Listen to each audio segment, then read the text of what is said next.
That does bring us to the news. Does it? The morale in TNA's locker room plummeted when wrestlers found out that the reason about 10 regulars were not brought into the latest tapings was because the talent budget went to Buff Bagwell, Rick Steiner, and Lex Luger. What really upset the core of the locker room was that these wrestlers kept home were told they were on a tight budget, only to find out the budget was tight because of the money spent on Luger, Bagwell, and Steiner. Our promotion has gone from something new and exciting to looking like a rerun of WCW Thunder circa 1999. It's hideous and embarrassing the steps backwards we took this week, says one frustrated wrestler. Says another, we're just resigned to this ineptitude now. This was the biggest slap in the face to the wrestlers who got TNA to where they are now. Liam, I have a question. This was a 3-week TV month. Oh, yeah. Also at the World X Cup involved, so you had a lot of flying. What wrestlers, and don't scroll down because there is a list, what wrestlers were not on TV this month? I would guess Diamonds in the Rough. Yep. That would be my first glaring omission. Because this is, and like Dave does reinforce this, being like people are mad, especially because the show has been reformatted to be like 2 or 3 matches and then stories and stuff, as opposed to like 5 matches rushing through everything, which is better for the TV show. Mm-hmm.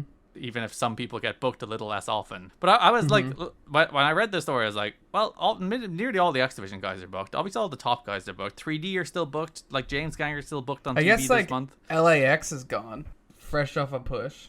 Yeah, Ron and Conan Monty, with LAX. But I don't know if he's, like, gone yet. Yeah, Monty was getting knee surgery, which is the reason he is out. I think he's back on the TVs after Sacrifice. They were, like, but, like, they're, like, the only ones that I think, like, were, like, pushed. Yeah, the other ones being, I think, Matt Bentley and Lance Hoyt are probably the other, like, quote-unquote, biggest names, or people who... Yeah, but Matt Bentley's pushed on fucking Explosion.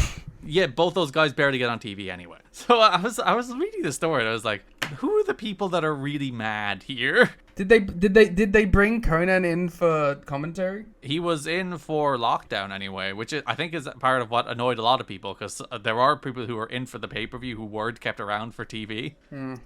Okay, my take from this is, I don't give a shit. That's my take from this. Yeah. First of all, when they said budgets were tight for these tapings, they weren't incorrect. They allocated money to a different area. They were, like, budget was tight because they wanted to do this angle. It's not like these guys are permanent fixtures in the company. They were doing a story in which they brought guys from outside to, like, put over the story. Sometimes that's just gonna... If they were coming in, like, for the next 2 years and taking these guys' spots, I would get it. But, like, I'm sorry, it's just a pay-per-view cycle that, like, I'm sorry, Matt Bentley, your fucking Explosion matches, like, had to get put away for a fucking week because they were doing a storyline with Sting and Jarrett and Steiner. More importantly, I think, to focus on there, though, the point was that Sting had Bagwell, Sting had Steiner, Sting had Luger, but he ended up with Joe. Yeah, the whole, like, they sell the whole thing in the end being like he picked the young, cool, new guy who's the tough killer. Yeah. So it's like, I don't think this is anything that's looking like a rerun of WCW Thunder besides the nostalgia pop, but everyone does nostalgia pops. It's a fun little thing. It's like, look at Bagwell, look at Steiner, look at I had Luger, a fun time watching these segments. It's just... I'm so frustrated, and again, I'm going to go off on it more later. I'm so frustrated with the coverage around this company at this moment in time. I really am. It's driving me crazy.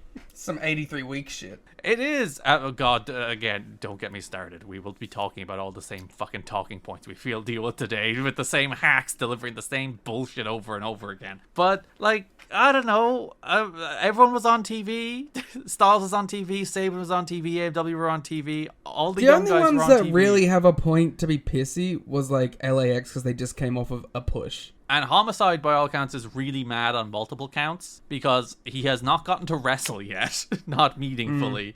And he was mad about his portrayal at Lockdown, where he was getting, like, punked out and whipped. And, the whole thing is, like, I'm a gangster kind of guy. So the idea that I would get whipped and not try and get some retribution is kind of silly. But there's also a thing where, like, he started where his shoulder was hurt, so he couldn't really go full tilt. But yeah. Also, apparently, he never told anybody his shoulder was fine. Looking at this list right here, right? Mm-hmm. So, Bentley and Tracy, fuck off.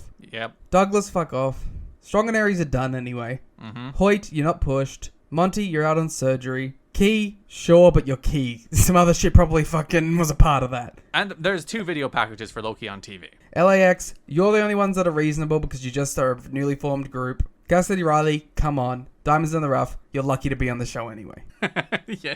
Like, you're on the show too much. Mm-hmm. So it's like, none of these people, like, they kept everyone essential to the show. Yeah. Like, despite, like, my fact that, like, I think LAX should have been on these shows because they're interesting and cool and new, they're not essential to the show. No. None of the people who weren't brought in were essential and, like, felt missed. If they didn't book Abyss, you'd be like, well, come on.